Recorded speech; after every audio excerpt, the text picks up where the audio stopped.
Entonces, voy a compartir una ponencia que tuve la oportunidad en el foro pasado de la FPPA, que se realizó en noviembre, de presentarlo, y fue sobre la promoción de buenas prácticas de construcción de viviendas como estrategia para lograr espacios habitacionales saludables.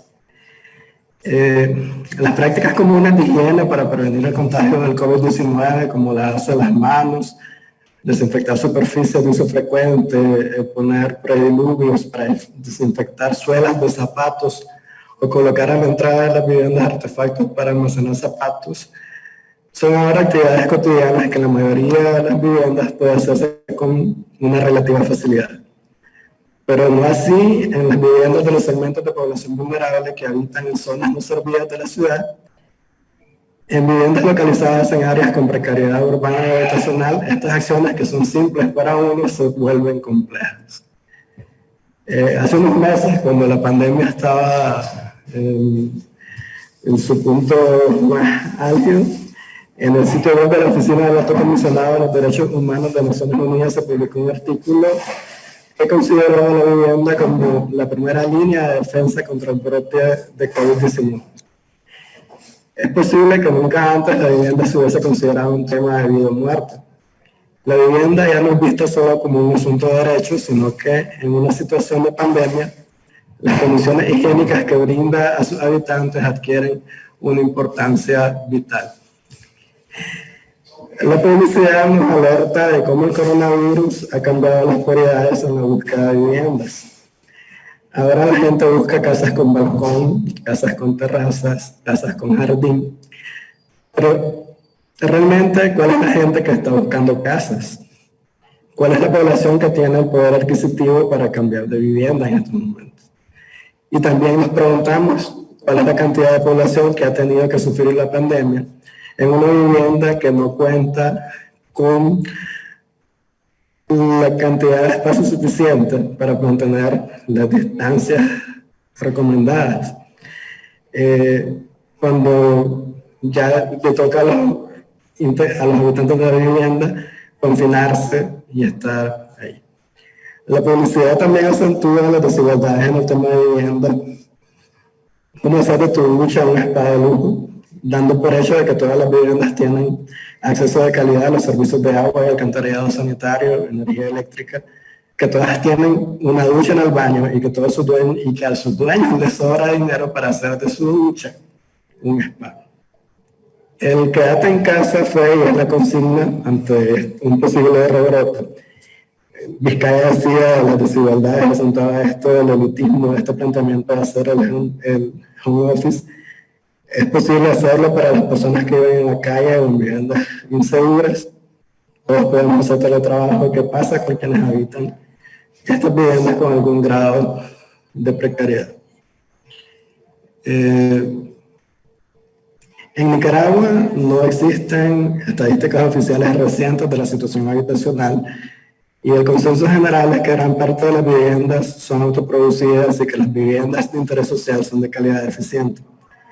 Voy a compartir los resultados de un estudio elaborado en 2015, que fue una caracterización de los procesos de autoproducción de vivienda nueva y mejoramiento habitacional en comunidades urbanas vulnerables de Managua y León, realizado por INDES. Este estudio arrojó que la mayoría de las viviendas de los barrios más vulnerables de estos dos municipios contaban con al menos 2 dormitorios y eran utilizados para dormir por 2 o 3 personas, por lo que se consideró que presentaban bajas condiciones de hacinamiento. En cuanto a los baños tenían áreas mayores a lo establecido en las normas de dimensionamiento mínimo habitacional, aunque presentaban condiciones higiénicas no adecuadas, careciendo principalmente de superficies impermeables que facilitaran la limpieza, que fueran privadas, que tuvieran una ventilación adecuada. En la fotografía se observa uno de los baños típicos de las viviendas de los barrios estudiados, que estaba generalmente localizado en el exterior de la vivienda. Y el tema clave, el tema de lavado de manos, es una de las medidas de bioseguridad más recomendadas para reducir el contagio, prevenir el contagio. Pues muy pocas viviendas de las estudiadas tenían este artefacto sanitario. El artefacto sanitario estrella de las viviendas era un lavandero de concreto, en el que usualmente había de estos que son dobles, que tienen para lavar trastos y para lavar ropa, y que entonces en ese lavadero de concreto, además del lavado de ropa, el lavado de trastes, también estaba el lavado de manos después de usar el servicio higiénico y el previo para prepararse los alimentos. Entonces, realmente fue una de las condiciones sanitarias que más llamaban la atención en cuanto a las viviendas. Uno de los aspectos positivos del estudio era que la mayor parte de las viviendas tenía patio y que en este espacio de área de uso social dentro del lote habitacional, gran parte de la vida cotidiana de sus habitantes transcurría en ese patio y era una de las condiciones positivas más grandes que tenía, que se encontraron en las viviendas analizadas. Este estudio se realizó con el propósito de identificar la base de una estrategia de promoción de buenas prácticas de construcción de vivienda, que consideraba 3 enfoques: vivienda segura, es decir, resistente a los sismos, bien construida; vivienda saludable, es decir, una vivienda que tuviese las condiciones de higiene adecuadas y que no tuviera hacinamiento; y la sostenibilidad, enfocada en el uso de materiales que garantizaran el uso eficiente de la energía, el uso eficiente de los servicios básicos. Y sirvió para iniciar el diseño, entre el año 2015 y 2018, de una estrategia que consideraba 3 actores claves. Los propietarios de las viviendas, es decir, las familias; los constructores, los maestros de obra y albañiles del sector informal que estaban involucrados en la construcción de las viviendas; y los proveedores de materiales de construcción, que en el estudio se encontró que eran pequeños ferreteros, pequeños establecimientos comerciales que estaban localizados cerca de los barrios o inmersos en mercados populosos de las 2 ciudades analizadas. Contra las familias se encontró que las mujeres jugaban un rol clave, determinante en la definición de la cantidad de ambientes de la vivienda, insistían mucho y influían mucho en la definición de los tiempos y el orden de las inversiones en la mejora de las viviendas. Y el estudio arrojó que 7 de cada 10 familias contrataba a una persona con experiencia en la construcción. Es decir, la familia administraba el proceso, administraba los recursos y contrataba a alguien que tuviese experiencia, ya algunas veces un familiar, pero sino una persona que en su comunidad es reconocida como un constructor y que además le recomendaba dónde comprar los materiales de construcción. Con este estudio y con esas premisas que pudieron que arrojó el estudio, se elaboraron los siguientes instrumentos para las familias, con el propósito de que la familia pueda planificar su vivienda y supervisar la construcción de su vivienda. Se elaboró una guía de buenas prácticas para construir tu vivienda, que ha tenido 2 versiones desde 2017, la última fue lanzada en noviembre del año pasado con la Cámara Nicaragüense de la Construcción. Y también se desarrolló un esquema de asistencia técnica para la planificación del mejoramiento progresivo de viviendas. Y aquí estuvimos haciendo, tuvimos una primera experiencia de la pasantía de asesores técnicos en vivienda con estudiantes de arquitectura de la UNI, del UNICA, de la UCA, que formaron equipo con estudiantes de carreras técnicas del INOTEC, y teníamos previsto desarrollar para 2018 una siguiente versión de este esquema de asistencia técnica con más universidades y realizarlo en una León, pero por conflicto social no fue posible realizarlo. pero hubo una muy buena experiencia en cuanto a desarrollo de metodologías y esquemas de trabajo. Para los constructores se desarrollaron dos tipos de cursos. Un curso de complementación en el tema de emplazamiento de la obra, el diseño funcional de la vivienda, sistemas constructivos, modalidad de ejecución de la obra, y cursos de habilitación, que son cursos largos que duran hasta entre 3 a 6 meses, más de 300 horas en el tema de mantenimiento y reparación de edificios residenciales y electricidad residencial. Para los pequeños ferreteros hubo un curso de entrenamiento para los vendedores de mostrador de estos establecimientos para que se convirtieran en asesores de sus clientes y que pudieran asesorarlos en temas claves como el diseño de 3 ambientes claves que arrojó el estudio, que eran donde mayor se concentraban las inversiones de la familia en el mejoramiento habitacional: el baño, dormitorio y cocina. Entonces, con esta estrategia se empezaron a hacer algunos esfuerzos a través de los centros de formación, y ahora con las afectaciones que se han generado por los huracanes ETA y OTA, estamos considerando cómo el tema del emplazamiento de la obra, que es una de las unidades claves de los cursos de complementación para los maestros de obra de albañiles, se retome esa sinergia con otras iniciativas, y aquí está el arquitecto Niner y Zulma de Hábitat y Habitar, que en 2009 trabajaron una guía de la autoconstrucción para viviendas de Auyapec, Picnic, en el sector de Huaspán, que fue publicada en español y en Misquito. Y la reflexión que yo quiero dejar aquí es cómo retomamos las experiencias acumuladas. Hay mucho camino andado en el tema de intentar fortalecer las capacidades de esa población que con su esfuerzo hace sus viviendas. Es muy importante que las acciones que están en marcha hagan sinergia, y ya Benjamín lo decía, cómo se juntan esos víveres dispersos y evitar duplicidades.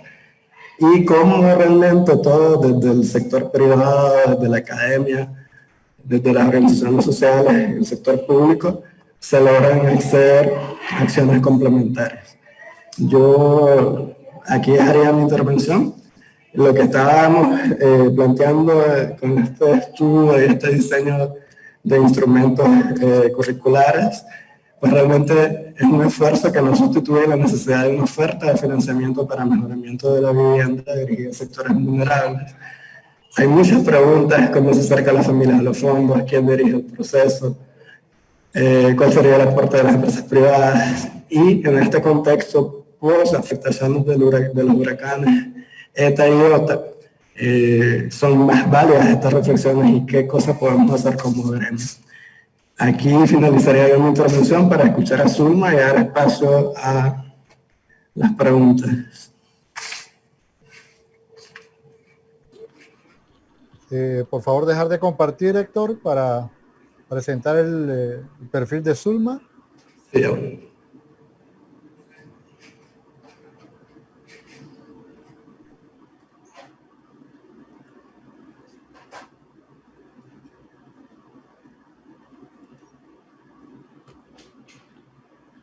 Adelante, Agustín.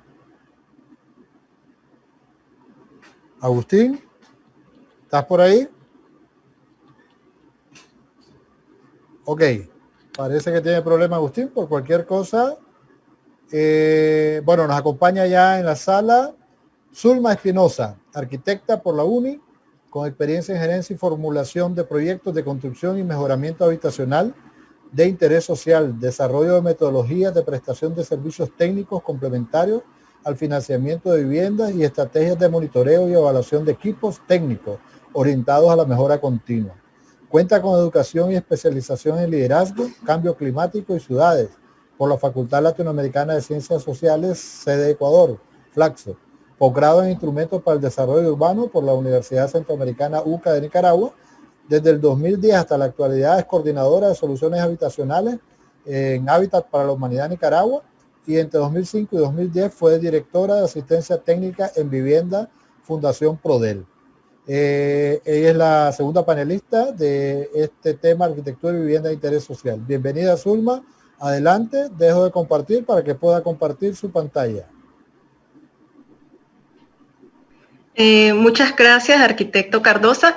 En nombre de Hábitat para la Humanidad Nicaragua, agradezco al COAN la invitación que nos han hecho para este evento. Voy a proceder a compartir pantalla.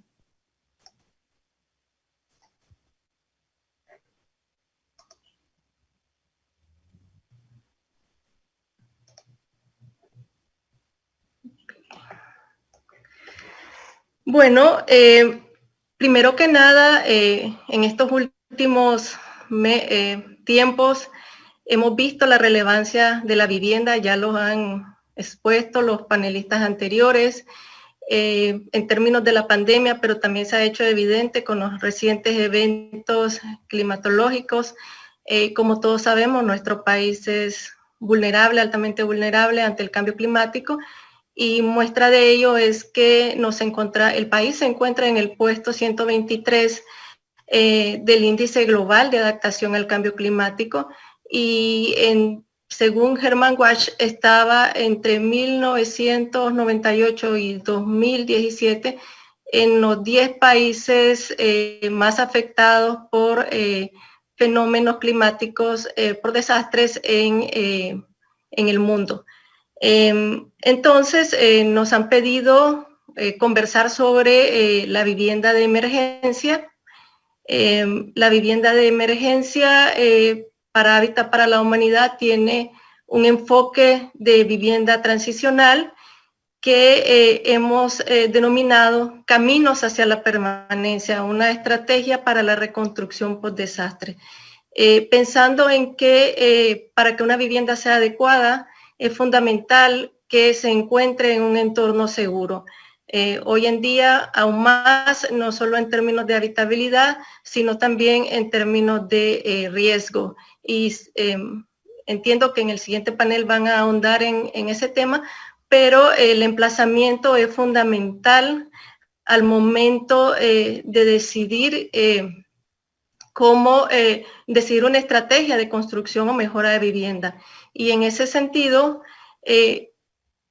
generalmente cuando se piensa en vivienda de emergencia, se piensa muchas veces en casa de campaña, o lo que generalmente sucede después de un desastre, que la familia, con los pocos recursos que le han quedado, los materiales que han sobrevivido al evento, trata de reconstruir algo que le permita refugiarse y poder regresar a sus hogares. Entonces, ¿cómo pasar de ese vivienda o de esa construcción improvisada temporal que hace la familia con lo que le quedó hacia una vivienda más permanente, más segura y que se encamine a cumplir con los criterios de una vivienda adecuada establecidos por la ONU? Entonces, en este sentido, está lo que es el enfoque de transición hacia la permanencia, considerando el enfoque de transición como un proceso incremental que provee un alojamiento temporal a esta familia, siendo el primer paso en una respuesta inicial en este proceso de recuperación temprana. Y una vez que ocurre el evento, bueno, está lo que es la parte de la asistencia de emergencia. Como ya lo conocemos, se trata de dar respuesta con alimentación, aspectos, utensilios para salud, etcétera. Y aquí también se encuentra la respuesta en el tema de alojamiento, que se vuelve muy sentido porque la gente prácticamente ha quedado sin nada después del desastre. Entonces, esta vivienda transicional es el primer paso, y surge el tipo de vivienda que se haga o el tipo de respuesta que se dé, responde a los resultados de la evaluación de daños que se haya realizado. Entonces, en un primer paso está la vivienda transicional, luego está las viviendas que pueden ameritar algún tipo de reparación, rehabilitación, y para entrar a una tercera fase que puede ser lo que es ya la reedificación o reemplazo o reconstrucción de las viviendas a un nivel más permanente. Esto conlleva una serie de esfuerzos en el tiempo que no solo dependen de políticas de Estado, sino también de las sinergias que se puedan establecer entre las organizaciones sociales, actores locales, inversionistas sociales, etcétera, y la misma comunidad, por supuesto. Entonces, en el enfoque como Hábitat para la Humanidad nosotros promovemos para la vivienda transicional, esta estructura de emergencia que puede ser algo muy sencillo, manejando áreas aproximadamente iniciales de 18 metros cuadrados, debería de incorporar o debe de incorporar 5 elementos claves. Primero, debe de ser una vivienda transicional progresiva, reutilizable, reubicable, reciclable y revendible. Pensando en que la vivienda es la plataforma integradora en las comunidades, el diseñar la vivienda debe de estar pensado precisamente en cuáles son las necesidades de esa comunidad, las características culturales y de necesidades inmediatas a las que se busca responder. Y es un primer paso para un proceso mucho más largo dentro de la recuperación de esa familia y de esa comunidad. La vivienda transicional progresiva debe poder en su diseño mejorarse en sus componentes y poder ampliarse en el tiempo, sobre todo si es emplazada en el mismo sitio o terreno de la familia, siempre y cuando este no se encuentre en una zona de riesgo. Una vez que la familia pueda tener una vivienda de mayor duración, esta vivienda transicional puede ser reutilizada con otro propósito. Y muchas veces las familias pueden utilizarla como un taller, área de trabajo, como una cocina externa, como un área de granero o para hogar de los animales. Entonces, puede tener otro uso una vez que cumpla con el de haber dado techo temporalmente a esa familia. Si es una vivienda que se construye en un sitio que no es el lote de la familia original, entonces esta vivienda en algunos de los componentes debería de poder reubicarse a un lugar más seguro cuando éste sea definido por las autoridades permanentes o la misma familia consiga otro lugar donde vivir. Los componentes de esta vivienda deben de ser reciclables, poder removerse, reutilizarse en una futura vivienda más permanente. Las láminas de techo, las láminas que se ocupen para cerramiento, deberían de poder ser usadas en su mayoría y poder apoyar ese proceso de producción social del hábitat, porque al final cuando pase el tema de la emergencia, las familias prácticamente desde el primer momento comienzan a tratar de recuperar un poco su vida y comienza el proceso de producción social de la vivienda. Entonces, los componentes de la vivienda transicional deben de sumarse a este esfuerzo, sobre todo porque las familias generalmente no cuentan con muchos recursos y van de poco a poco construyendo sus viviendas. Algunos de estos componentes de esta vivienda transicional también podrían ser vendidos después de su uso. Esto podría generar algún tipo de ingreso ya cuando la familia se encuentra en una vivienda mucho más estable. Es importante considerar que no hay un protocolo definido para pasar de una vivienda temporal de emergencia a una vivienda permanente. Las familias y las mismas comunidades van a ir marcando el paso y definiendo hacia dónde van de acuerdo a los recursos y capacidades con las que se cuenten. Es importante tener en cuenta que este proceso es mucho más importante que el producto en sí. Podemos enfocarnos en un diseño muy, muy bueno, pero que no necesariamente responde a lo que esa familia o esa comunidad está esperando, o bien no se adecúa a las características culturales o geográficas de la zona. Entonces, lo importante es poder estructurar una propuesta integrada, que sea flexible y que pueda articularse en base a las necesidades comunitarias.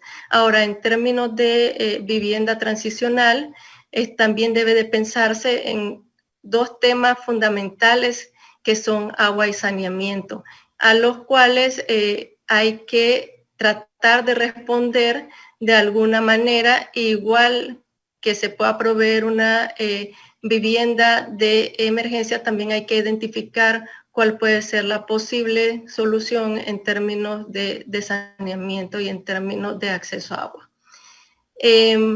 La comprensión del contexto local es clave, fundamentalmente si estamos hablando de comunidades indígenas o comunidades que ya tienen ciertas características propias constructivas y que deben de ser consideradas.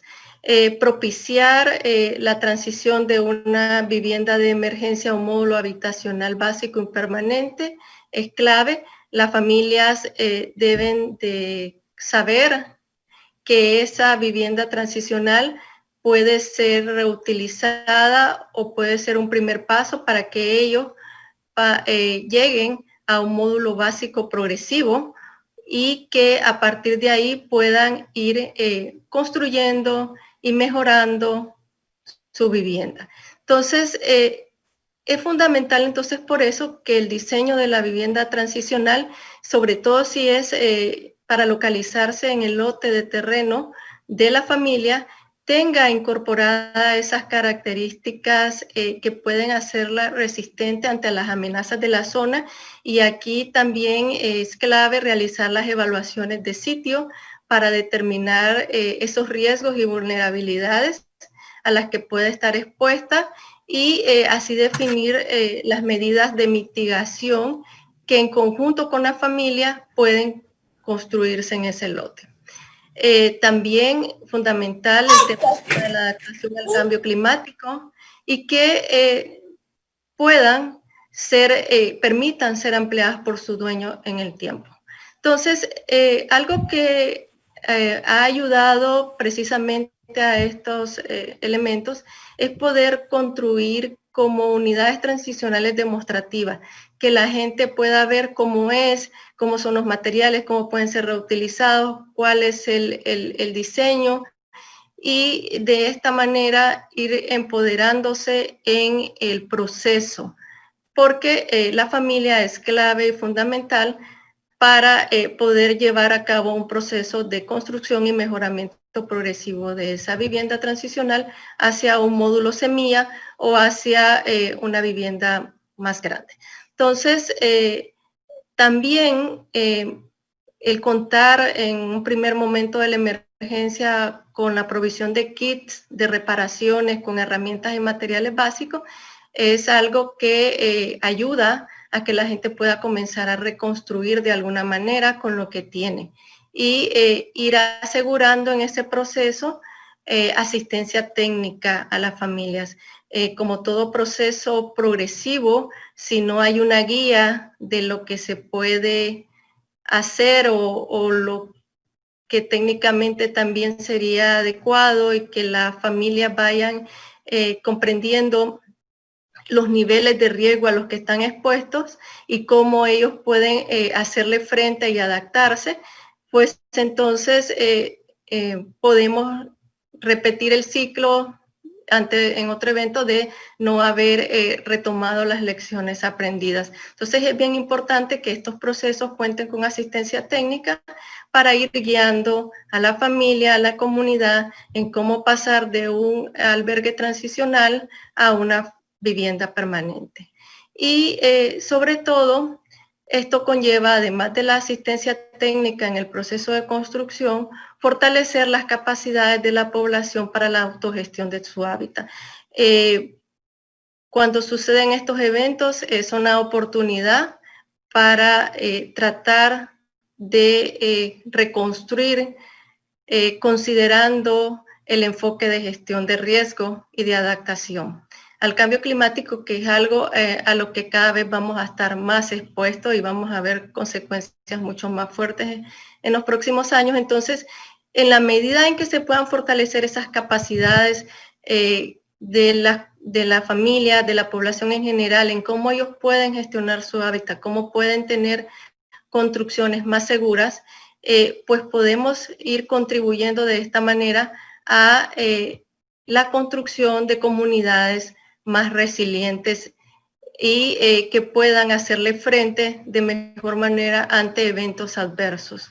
Y básicamente este es el enfoque que Hábitat para la Humanidad maneja en el tema de vivienda de emergencia, un enfoque pensado en que es un primer paso en un proceso progresivo que estará en dependencia de las capacidades y recursos con los que se dispongan y que donde la población es un actor fundamental, un actor activo y que es un proceso flexible. Y hay que definir y hay que establecer una serie de mecanismos y sinergias para poder tener un mayor impacto en esas zonas. Muchas gracias.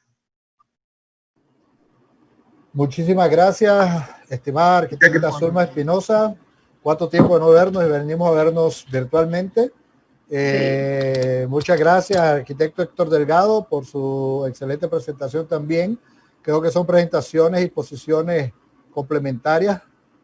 No así el panel anterior, estábamos desde perspectivas bastante opuestas, pero ahora nos complementamos. Eso es lo bonito de las variantes de temas marco que hemos definido en el equipo de trabajo, pero que, bueno, nos permite hacer una reflexión complementaria.